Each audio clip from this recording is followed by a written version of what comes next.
একটা মানুষ, তরুণ একটা ছেলে জীবনে এভাবে নষ্ট হইতে পারে না। হাসিনার নয় বয়স হয়ে গেছিল, মাথা বিগড়ে গেছিল, অল্প বয়সে একটা ছেলেকে আপনি এইভাবে তিলে তিলে শেষ হয়ে যেতে দেখতে পারি না আমরা। তার উদ্যোগ নিতে হবে।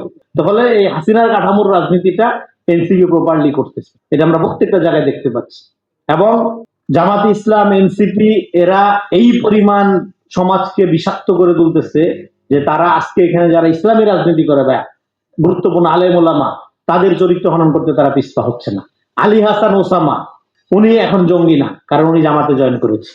জঙ্গিকে যে জামাতে জয়েন করে নাই কিন্তু আবার ইসলামী রাজনীতি বা ইসলামের কথা বলে, ইমান আমলের কথা বলে, সে এখন জামাতের যুগে জঙ্গি হয়ে গেছে। সেইটা প্রতিষ্ঠা করার জন্য আবার উদ্ধারকারী জাহাজ মোতায়েন করা হয়েছে। আপনি যাবেন কোথায়?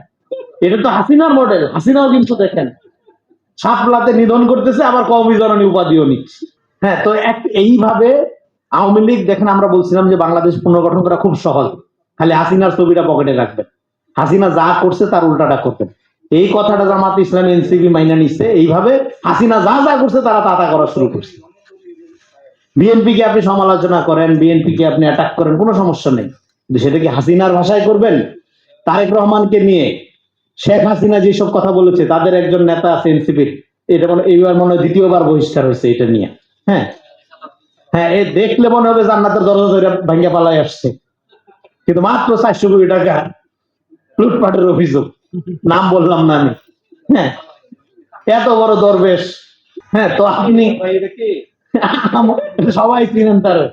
শেখ হাসিনা তারেক রহমানকে নিয়ে যা বলছিল, করাচিতে জন্ম, হ্যাঁ একদম সেই বক্তব্য সে দিচ্ছে।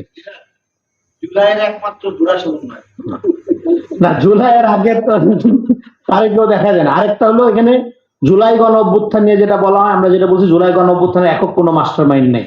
এখানে ঘরে ঘরে সমন্বয় গড়ে উঠছে, এখানে মাঠে লড়াই কইরা আওয়ামী লীগকে পরাজিত করতে হয়েছে। আমরা মাঠে ছিলাম, আমরা জানি। এখানে বিশ্ববিদ্যালয়ে বৈশা বক্তৃতা দেওয়ার মধ্যে দিয়ে কোনো আওয়ামী লীগের পতন হয়নি।